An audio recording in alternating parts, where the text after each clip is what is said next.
Assalamualaikum warahmatullahi wabarakatuh.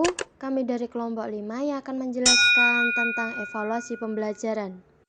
Yang beranggotakan yang pertama Trichandra Bona Tunggal Dewi, yang kedua Saniatun Nafiah, yang ketiga Wahyudani Saputra, yang keempat Wahyu Setianingrum, yang kelima Weli Artensia Atani, dan yang keenam Yerin Tri Agustina. Pembahasan yang pertama yaitu tentang pengertian evaluasi pembelajaran. Yang pertama yaitu pengertian evaluasi pembelajaran. Evaluasi pembelajaran adalah proses untuk mendapatkan data dan informasi yang diperlukan dalam menentukan sejauh mana dan bagaimana pembelajaran yang telah berjalan agar dapat membuat penilaian dan perbaikan yang dibutuhkan untuk memaksimalkan hasilnya.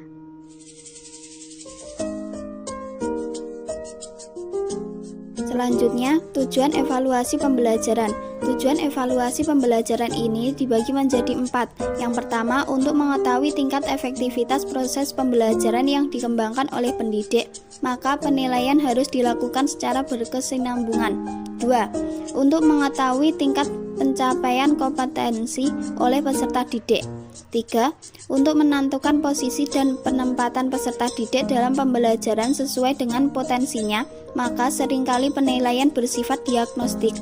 4. Untuk memperoleh umpan balik atau feedback bagi perencanaan atau pengembangan program pembelajaran.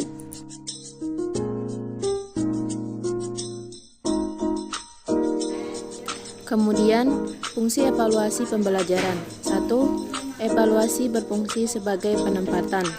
Dilakukan sebelum peserta didik mengikuti proses pembelajaran, yaitu pada awal tahun. Kemudian yang kedua, evaluasi berfungsi sebagai formatif. Dilakukan di tengah-tengah program pembelajaran yang bermaksud untuk memantau atau mengontrol kemajuan belajar peserta didik. Kemudian yang ketiga, evaluasi berfungsi diagnostis untuk mengetahui kesulitan atau masalah yang dialami peserta didik dalam proses pembelajaran. 4. Evaluasi berfungsi sumatif biasanya diberikan pada akhir tahun ajaran atau akhir suatu jenjang pendidikan, bertujuan untuk mengetahui sejauh mana program berhasil diterapkan. 5. Evaluasi berfungsi selektif. Contohnya seperti memilih peserta didik yang dapat naik kelas atau tidak, memilih peserta didik yang berhak mendapat beasiswa, dan lain-lain. 6. Evaluasi berfungsi sebagai pengukur keberhasilan untuk mengetahui sejauh mana suatu program berhasil diterapkan. Sebagaimana kita ketahui, keberhasilan program ditentukan oleh beberapa faktor yaitu pendidik. Prinsip evaluasi pembelajaran. 1.